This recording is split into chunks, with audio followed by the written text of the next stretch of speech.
Warning ಕೇವಲ ಬರೀ ಪೇಪರ್ಗಷ್ಟೇ. Rules ಮಾಡೋ ಅಥಾರಿಟಿಯೇ ರೂಲ್ಸ್ ಬ್ರೇಕ್ ಮಾಡಿದರೆ, ರೂಲ್ಸ್ ಮಾಡೋ ಸರ್ಕಾರನೇ ಆ ರೂಲ್ಸ್ನ ಬ್ರೇಕ್ ಮಾಡಿ ಮತ್ತದೇ ತಪ್ಪನ್ನು ಮಾಡಿದರೆ.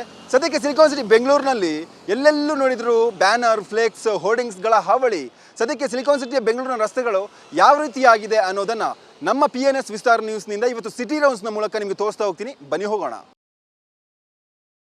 ಇದು ರಾಜಭವನದ ಕಡೆಗೆ, ರಾಜಭವನದ ರಸ್ತೆ, ಕಬ್ಬನ್ ಪಾರ್ಕ್ ಮೆಟ್ರೋ ಸ್ಟೇಷನ್ನಿಂದ ರಾಜಭವನಕ್ಕೆ ಹೋಗುವಂಥ ರಸ್ತೆಯಲ್ಲಿ ಹೆಂಗೆ ಸರತಿ ಸಾಲಿನಲ್ಲಿ ನಮ್ಮ ಶ್ರೀ DK ಶಿವಕುಮಾರ್ ಸುರ್ಜೇವಾಲಾ ಸಾಹೇಬರು, ಆ ಕಡೆಯಿಂದ DK ಸುರೇಶ್, ನಲ್ಪಾಡ್ ಹ್ಯಾರಿಸ್, ಸತೀಶ್ ಜಾರಕಿಹೊಳಿ, ಎಲ್ಲ ಒಂದು ಕಾಂಗ್ರೆಸ್ನ ಪ್ರಮುಖ ನಾಯಕರ ಹೋರ್ಡಿಂಗ್ಸ್, ಬ್ಯಾನರ್, ಫ್ಲೆಕ್ಸ್ಗಳನ್ನು ಹೇಗೆ ಹಾಕಲಾಗಿದೆ ಅಂತೇಳಿ ನೀವು ದೃಶ್ಯದಲ್ಲಿ ಗಮನಿಸ್ತಾ ಇರ್ಬೋದು.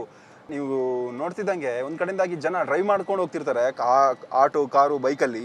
ಸೊ ರಸ್ತೆಯಲ್ಲಿ ಇರುವಂಥ ಗುಂಡಿನ ನೋಡಬೇಕಾ ಅಥವಾ ಇವರ ಮುಖಗಳನ್ನೇ ನೋಡಬೇಕಾ ಅನ್ನೋದು ಸದ್ಯದ ಪ್ರಶ್ನೆ. ಓಕೆ, ಸದ್ಯಕ್ಕೆ ನಾನಿರುವಂಥದ್ದು ಈಗ ಚಾಲುಕ್ಯ ಸರ್ಕಲ್ನಲ್ಲಿದ್ದೀನಿ. ಈ ಚಾಲುಕ್ಯ ಸರ್ಕಲ್ನಲ್ಲಿ ಇದೀಗ ನಮ್ಮ ಜೊತೆ PNS ವಿಸ್ತಾರ ನ್ಯೂಸ್ ಜೊತೆ ಒಂದಿಷ್ಟು ಕಾರ್ಮಿಕರು ಈ ಒಂದು ಫ್ಲೆಕ್ಸನ್ನು ಹಾಕುವಂಥ ಕೆಲಸವನ್ನು ಮಾಡ್ತಿದ್ದಾರೆ. ಗಮನಿಸ್ತಾ ಇರ್ಬೋದು, ಪಾಪ ಇವರು ಕಾರ್ಮಿಕರು ಕೆಲಸವನ್ನು ಮಾಡ್ತಿದ್ದಾರೆ. ಅವ್ರ ಹತ್ರ ಮಾತಾಡ್ಸ್ತಾ ಹೋಗ್ತೀನಿ. ಈಗ ಫ್ಲೆಕ್ಸನ್ನು ಹಾಕ್ತಿದ್ರಿ, ಎಲ್ಲೆಲ್ಲಿ ಫ್ಲೆಕ್ಸ್ ಎಲ್ಲ ಹಾಕಿದ್ದೀರಾ? ಎಲ್ಲೆಲ್ಲಿ ಫ್ಲೆಕ್ಸ್ ಹಾಕಿದ್ದೀರಣ್ಣ? ತಮಿಳ್ ತಾನ ಅವರು ಬೇಸೋರು, ಕನ್ನಡ ಬರಲ್ವಾ? ಕನ್ನಡದ ಅವರು ಬೇಸೋರು, ತಮಿಳ್ ಬರೋ. ಈಗ ಕನ್ನಡದಲ್ಲಿ ಕೇಳ್ತೀನಿ, ಅದು ನೀವು ತಮಿಳಲ್ಲಿ ಆನ್ಸರ್ ಮಾಡಿ, ನಾನು ಟ್ರಾನ್ಸ್ಲೇಟ್ ಮಾಡ್ತೀನಿ, ಓಕೆನಾ? ಈಗ ಎಲ್ಲೆಲ್ಲಿ ಫ್ಲೆಕ್ಸ್ ಹಾಕಿದ್ದೀರಾ, ಹೆಂಗೆ ಫ್ಲೆಕ್ಸ್ போட்டிருக்கீங்க? எல்லா பக்கமும் ಎಲ್ಲ ಕಡೆನೂ ಹಾಕಿದಾರಂತೆ. ಎಲ್ಲಿ ಲೈಕ್ ರೋಡ್ ವೈಸ್ ಹೇಳೋದಾದ್ರೆ அடுத்த சர்க்கிள், அந்த சர்க்கிள், ஸ்டேடியம் சுற்றியும் அவர் பதவி ஏற்றுக்கிறாருல சுற்றியும். ಎಷ್ಟು ಹಾಕಿರ್ಬೋದು ಅಂದಾಜು ಒಂದು ಫ್ಲೆಕ್ಸ್ಗಳನ್ನ ಎಷ್ಟು ಫ್ಲೆಕ್ಸ್ ಹಾಕಿರ್ಬೋದು? ஒரு பெரிய பேனரு, சின்ன பேனரு எல்லாமே. எவ்வளோ ஃப்ளெக்ஸ் போட்டிருக்கீங்க? எவ்வளோ இருக்கும், அதெல்லாம் கிட்டத்தட்ட ஒரு 500 இருக்கும். 500? ಈ ಒಂದು ಸರ್ಕಲ್ல 500 ಫ್ಲೆಕ್ಸ್ போட்டிருக்கீங்க? 500 வரும், 500 பக்கமாக வரும். எல்லாம் ಅನಿಸಿದೆ. ಫ್ಲೆಕ್ಸ್ ಬ್ಯಾನರ್ ನೋಡ್ತಾ ತುಂಬ ಡಿಸ್ಟರ್ಬ್ ಆಗ್ತಾಯಿದೆ ಸರ್, ತುಂಬ ಕಷ್ಟ. ಏನು ಹಾಕ್ಬಾರ್ದು ಅಂದ್ರೆ ಅಲ್ಲಿಂದ ನೋಡಿದೆ ಒಂದು ಗಾಡಿ ಒಂದು ಬೌಟ ಹರ್ಕೊಂಡು ಹೋಗಿ ಒಂದು 2 ವೀಲರ್ ಮೇಲೆ ಬೀಳ್ತು. ಗಾಡಿ ನಮಗೆ ಅಲ್ಲಾಡೋಕ್ಕಾಗೋಯ್ತು. ಇದೆಲ್ಲ ತುಂಬ ಡಿಸ್ಟರ್ಬ್ ಆಗುತ್ತೆ ಸರ್ 2 ವೀಲರ್ ಗಾಡಿಯವ್ರಿಗೆ ಎಲ್ಲರಿಗೂ.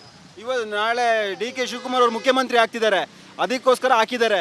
ಸೊ ರಾಜ್ಯದ ಜನರಿಗೊಂದು ನ್ಯಾಯ, ನಾಯಕರಿಗೊಂದು ನ್ಯಾಯನ? ಎಲ್ರಿಗೂ ಒಂದೇ ನ್ಯಾಯ ಇರಬೇಕು. ಇವ್ರಿಗೊಂದು ನೋಡಿ ಬ್ಯಾನರ್ ಹಾಕ್ಬೇಡ ಅಂತಾರೆ, ಇವರೇ ಹಾಕಿದ ಮೇಲೆ ಜನಗಳು ಹಾಕದೇ ಇರ್ತಾರೆ, ಸಾಮಾನ್ಯ ಜನಗಳು ಹಾಕ್ತಾರೆ.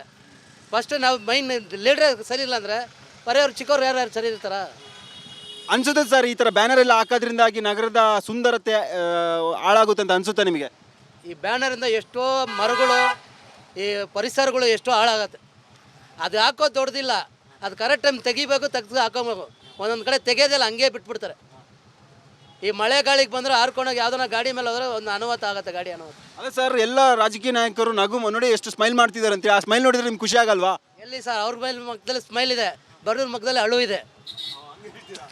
ಹೌದು ಸರ್, ನಿಜ ಮಾತದು. ಅವ್ರು ನಗುತ್ತಾ ಇದ್ದಾರೆ, ಬಡವ್ರು ಯಾವ್ದು ನಗುತ್ತಾ ಇದ್ದಾರೆ ಸರ್? ಇವಾಗ ರಾಜಕೀಯದಲ್ಲಿ ಎಷ್ಟು ಗ್ಯಾಸ್ದು ತೊಂದರೆ ಇದೆ ಅದೆಲ್ಲ ನೋಡಬೇಕು. ಈ ಬ್ಯಾನರ್ ಪಕ್ಸಿದ್ರೆ ಅವ್ರಿಗೆ ಸಂತೋಷ, ಬಡವ್ರಿಗೆಲ್ಲ ಕಷ್ಟ. ಸೊ ನಿಮ್ಮ ಹೆಸರು ಸರ್? ನಮ್ಮ ಹೆಸರು ಮುರುಗನ್ ಅಂತ. ಎಲ್ಲ ಕಡೆ ಫ್ಲೆಕ್ಸು ಬ್ಯಾನರ್ ಎಲ್ಲ ಹಾಕಿದ್ದಾರೆ. ಒಬ್ಬ ಎಜುಕೇಟೆಡ್ ಆಗಿ ಒಬ್ಬ ಯುವಕರಾಗಿ ಏನು ಹೇಳ್ತೀರಾ ಸರ್? ಫ್ಲೆಕ್ಸು ಬ್ಯಾನರು ಏನು ತೊಂದರೆ ಕೊಡ್ತೈತೆ ಅಂದರೆ ಗಾಳಿ ಮಳೆಗೆಲ್ಲ ಬಿದ್ದು ರೋಡ್ನಾಗ ಹೋಗೋರಿ ಫಸ್ಟು ಡಿಸ್ಟರ್ಬ್ ಆಗುತ್ತೆ, ಕಟ್ಟೋದ್ರಿಂದ ಭಾಳ ತೊಂದರೆ ಆಗ್ತಾಯಿತ್ತು, ಎಲ್ಲರಿಗೂ ತೊಂದರೆ ಆಗುತ್ತೆ. ತಿರ್ಗಾ ಪ್ಲಾಸ್ಟಿಕ್ಕು ಅವರೇ ಬ್ಯಾನ್ ಮಾಡಿ ಅಂತ ಹೇಳ್ತಾರೆ, ಅವರೇ ಎಜುಕೇಟೆಡ್ ಆಗಿ ಅವರೇ ಕಟ್ಟಿಸ್ತಾ ಇದ್ದಾರೆ. ಇಷ್ಟು ಹೇಳೋಕ್ಕೆ ಇಷ್ಟಪಡ್ತೀನಿ. ನಾಯಕರಿಗೊಂದು ನ್ಯಾಯ ಆಗ್ತಾಯಿದೆ. ಏನು ಹೇಳೋದು? ಪ್ಲಾಸ್ಟಿಕ್ ಜಾಸ್ತಿ ಆದಷ್ಟು ಕಮ್ಮಿ ಮಾಡಿ, ಬ್ಯಾನರ್ ಕಟ್ಟೋದು ಕಮ್ಮಿ ಮಾಡಿ. ಎಷ್ಟು ಮೊನ್ನೆ ಒಂದು ರೋಡಲ್ಲಿ ನೋಡಿದ್ರೆ ಕಾರಲ್ಲಿ ಕಾರ್ ಮೇಕೆಲ್ಲ ಬಿತ್ತು, ಆ ಗ್ಲಾಸ್ಗೆಲ್ಲ ಬೀಳುತ್ತೆ, ಬೈಕಿಗೆ ಬೀಳುತ್ತೆ, ಎಷ್ಟೋ ಡಿಸ್ಟರ್ಬೆನ್ಸ್ ಆಗ್ತಾಯಿದೆ, ತೊಂದರೆ ಆಗ್ತಾಯಿತ್ತು. ಹಾಂ, ಈಗ ಫೈನ್ ಆಗ್ತಾರಲ್ಲ ಜನಸಾಮಾನ್ಯ. ಈಗ ನೀವು ನಿಮ್ಮ ಏರಿಯಾದಲ್ಲಿ ಯಾರಾದರೂ ಮಾಸ್ ಲೀಡರ್ ಬರ್ಡೇ ಇದೆ ಅಂತ ಹೇಳ್ಬಿಟ್ಟು ಒಂದು ಚಿಕ್ಕ ಫ್ಲೆಕ್ಸ್ ಬ್ಯಾನರ್ ಹಾಕಿದ್ರೆ ಫೈನ್ ಹಾಕ್ಬಿಡ್ತಾರೆ ನಿಮಗೆ 10,000 50,000. ಇವ್ರಿಗೆ ಎಷ್ಟು ಆಗ್ತದೆ ಫೈನ್? ಹಂಗಾದ್ರೆ ಫೈನ್ ಎಲ್ಲರಿಗೂ ಒಂದೇನೆ, ಅವ್ರಿಗಾದ್ರೂ ಒಂದೇ, ಎಲ್ಲರಿಗೂ ಒಂದು, ಜನಸಾಮಾನ್ಯರಿಗೊಂದು, ಅವ್ರಿಗೆಲ್ಲರಿಗೂ ಫೈನ್ ಹಾಕಲೇಬೇಕು ಕಟ್ಟಿದರೆ. ಅವರೇ ಹೇಳಿದ್ರಲ್ಲ, ಗ್ರೇಟರ್ ಬೆಂಗಳೂರು ಒಳ್ಳೇದಾಗುತ್ತೆ, ಚೆನ್ನಾಗಿ ಅದೇ ಥರ ಮೇಂಟೈನ್ ಮಾಡಲಿ. ಹೌದು. ನಂದಕುಮಾರ್ ಅಂತ. ಧನ್ಯವಾದ. ಓಕೆ, ನಾನೀಗ ಇರೋದು ರಾಜಭವನ ರಸ್ತೆಯಲ್ಲಿದೆ.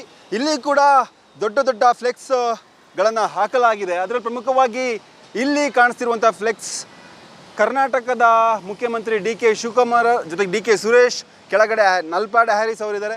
ಸೊ ಮಧ್ಯಭಾಗದಲ್ಲಿ ನಮ್ಮ ಪ್ರಿಯಾಂಕಾ ಗಾಂಧಿ ಅವರಿದ್ದಾರೆ. ಸೊ ಪ್ರಿಯಾಂಕಾ ಗಾಂಧಿ ಅವ್ರನ್ನ ಯಾಕೆ ದೊಡ್ಡ ಮಟ್ಟದಲ್ಲಿ ಅಂದರೆ ಕರ್ನಾಟಕದ ರಾಜಕಾರಣದಲ್ಲಿ ಪ್ರಿಯಾಂಕಾ ಗಾಂಧಿ ಅವರ ಪ್ರಮುಖ ಪಾತ್ರ ಏನು, ಅವರೇನು ಕೆಲಸ ಮಾಡಿದ್ದಾರೆ? ಒಂದು ಕಡೆಯಿಂದಾಗಿ ರಾಹುಲ್ ಗಾಂಧಿ, ಸೋನಿಯಾ ಗಾಂಧಿಯ ಫೋಟೋ ಇರಬೇಕಲ್ವ, ಪ್ರಿಯಾಂಕಾ ಗಾಂಧಿ ಅವರ ಫೋಟೋ ಯಾಕಿದೆ ಅಂತ ಹೇಳಿದರೆ, ಒಂದು ಕಡೆ DK ಶಿವಕುಮಾರ್ ಅವರು ಮುಖ್ಯಮಂತ್ರಿ ಆಗೋಕೆ ಅಂದರೆ ಡಿ ಕೆ ಶಿವಕುಮಾರ್ ಅವರ ಮುಖ್ಯಮಂತ್ರಿ ಕನಸು ಸಾಕಾರಗೊಳ್ಳಕ್ಕೆ ಪ್ರಿಯಾಂಕಾ ಗಾಂಧಿ ಅವರ ಆಶೀರ್ವಾದ ಜೊತೆಗೆ ಅವರ ಸಾಥ್ ಕೂಡ ಇದೆ ಅನ್ನುವಂಥ ನಿಟ್ಟಿನಲ್ಲಿ ಪ್ರಿಯಾಂಕಾ ಗಾಂಧಿ ಅವರ ಫೋಟೋ ಕೂಡ ಇವತ್ತು ಫ್ಲೆಕ್ಸ್ಗಳಲ್ಲಿ ರಾರಾಜಿಸುತ್ತಿರುವಂಥದ್ದು.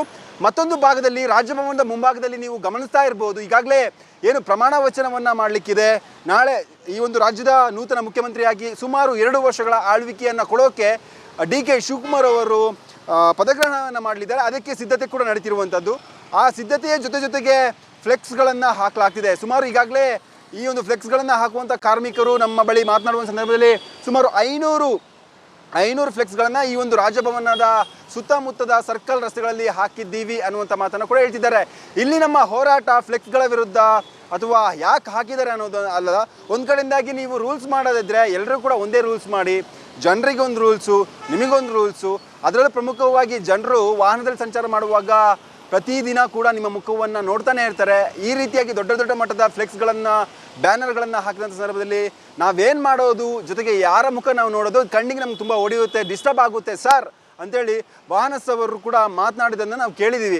ಒಟ್ಟಾರೆಯಾಗಿ ಸಿಲಿಕಾನ್ ಸಿಟಿ ಬೆಂಗಳೂರನ್ನು ಅಂದವಾಗಿಡಬೇಕು, ಸುಂದರವಾಗಿ ಮಾಡಬೇಕು, ಭವ್ಯ ಬೆಂಗಳೂರು ಮಾಡಬೇಕು ಅನ್ನುವಂತಹ ಡಿ ಕೆ ಶಿವಕುಮಾರ್ ಅವರ ಕನಸು ಒಂದು ಕಡೆ ಈ ಫ್ಲೆಕ್ಸು ಬ್ಯಾನರ್ಗಳಿಂದ ಹಾಳಾಗ್ತಿದೆ ಅನ್ನೋದು ಕೂಡ ಇಲ್ಲಿ ನಾವು ಒಪ್ಪಿಕೊಳ್ಳಬೇಕಾದಂಥ ಸತ್ಯವಾಗಿರುವಂಥದ್ದು. ಡಿ ಕೆ ಶಿವಕುಮಾರ್ ಸ್ವತಃ ಹೇಳಿದರು, ಸುಂದರ ಬೆಂಗಳೂರಿನಲ್ಲಿ ಯಾವುದೇ ಕಾರಣಕ್ಕೂ ಫ್ಲೆಕ್ಸ್ ಇರಬಾರ್ದು, ಫ್ಲೆಕ್ಸ್ ಮುಕ್ತ ನಗರಿ ನಮ್ಮ ಬೆಂಗಳೂರು ಆಗಬೇಕು ಅನ್ನುವಂಥ ಮಾತನ್ನು ಹೇಳಿದರು. ಆದರೆ ಇವತ್ತು ನಿಮ್ಮ ಪದಗ್ರಹಣದ ಸಂದರ್ಭದಲ್ಲಿ ಈ ರೀತಿಯಾಗಿ ದೊಡ್ಡ ಮಟ್ಟದ ಫ್ಲೆಕ್ಸ್ಗಳನ್ನು ಹಾಕಿದ್ದಾರೆ. ಇದಕ್ಕೆ ನೀವೇನು ಹೇಳ್ತೀರಾ ಸರ್ ಅನ್ನೋದು ಜನಸಾಮಾನ್ಯರ ಪ್ರಶ್ನೆಯಾಗಿದೆ. ಕ್ಯಾಮರಾ ಪರ್ಸನ್ ನಾಗೇಶ್ ಜೊತೆ ನಾನು ಅಥರ್ವ ರಂಜನ್, PNS ವಿಸ್ತಾರ ನ್ಯೂಸ್, ಬೆಂಗಳೂರು.